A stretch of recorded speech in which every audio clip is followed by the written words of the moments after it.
Ça veut dire quoi? Ça veut dire que globalement, vous avez un poste qui est là, hein, le poste il est là, et il est globalement pris en charge par l'individu.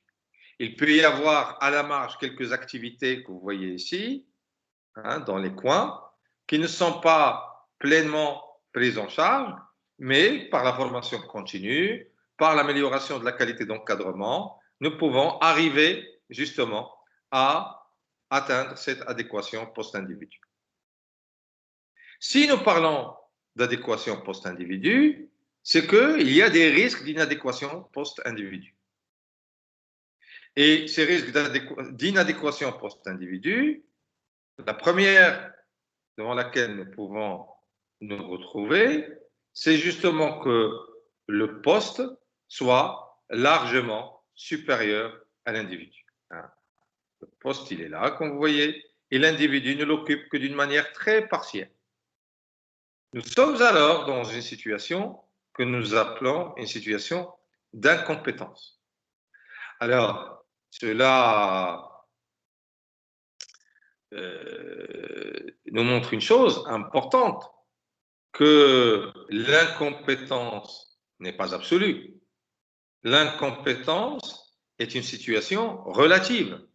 Personne n'est compétent ou incompétent dans l'absolu. Donc, cette distinction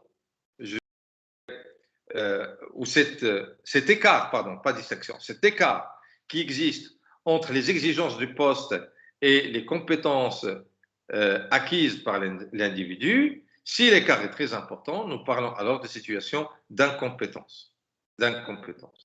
Alors, il faut aussi rappeler ou insister sur le fait que cela n'a rien à voir avec le diplôme. Le diplôme est une qualification. Vous me dites, par exemple, que quelqu'un va me dire qu'il a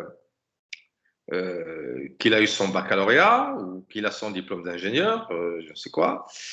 À partir de là, je sais qu'il est qualifié pour réaliser un certain nombre de postes et de fonctions. Pour autant, je ne considère pas pour autant encore qu'il soit compétent pour le faire. Parce que la compétence se vérifie à travers l'exercice du poste lui-même. Il faut qu'il ait exercé ce poste pour qu'on puisse en juger. Je vous donne un exemple. Si vous me dites que quelqu'un a son permis de conduire, je suppose qu'il sait conduire.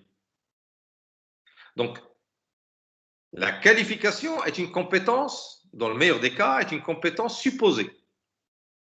Elle n'est pas encore prouvée.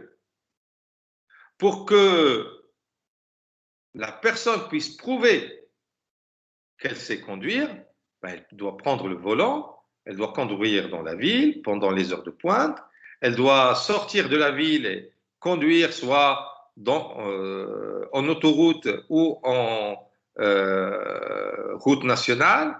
On doit le voir en train de négocier un virage, on doit le voir en train de doubler, on doit le voir en train de freiner devant une situation imprévue, etc. pour dire finalement qu'il a les compétences nécessaires pour bien conduire. Donc, c'est cela la différence, si vous voulez, entre la compétence et la qualification. Et cela peut se généraliser dans d'autres exemples. Vous me dites que quelqu'un, il a, bon, pour caricaturer un petit peu, il est ingénieur. On va supposer tout de suite qu'il sait résoudre, j'allais dire, un problème et utiliser la règle de 3. Donc, voilà. Mais en attendant, il faut que l'on puisse le voir le faire dans des conditions professionnelles, face à des exigences contextuelles données. Et donc, ces différences entre la compétence et la qualification, vous devez la garder à l'esprit. L'autre déséquilibre possible, c'est ce qu'on appelle la surqualification. Cette fois, c'est l'individu qui, par ses qualifications et ses compétences, dépasse le poste, dépasse les exigences du poste. Et donc, à partir de là, il y a un certain nombre de compétences que vous voyez ici et qui, effectivement, dépassent les frontières du poste. D'accord?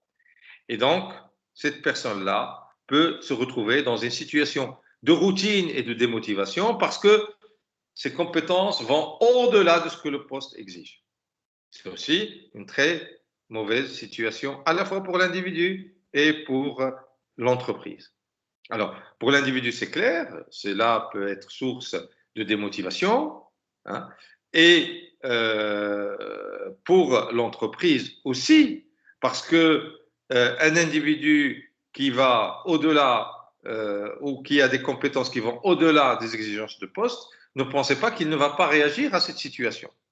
Soit il va chercher à réaliser plus que ce que l'entreprise exige, ce qui risque de déstructurer le fonctionnement de l'entreprise ou désorganiser le fonctionnement de l'entreprise, parce qu'on va avoir ce qu'on a parlé tout à l'heure, c'est-à-dire des chevauchements entre postes, soit quand il n'a pas la possibilité de le faire, et étant démotivé, eh bien, généralement, son rendement va faiblir, voire même il va tomber dans ce qu'on appelle la routine, et la routine renvoie vers, et ça, ça a été vérifié par plusieurs études, renvoie vers l'absentéisme. Donc, voilà, si vous voulez, le premier équilibre qui est l'équilibre individuel entre les personnes et les individus, sa gestion. La gestion de cet équilibre consiste toujours à éviter d'un côté la surqualification, de l'autre côté l'incompétence, pour arriver à une adéquation post-profil au sein de l'entreprise.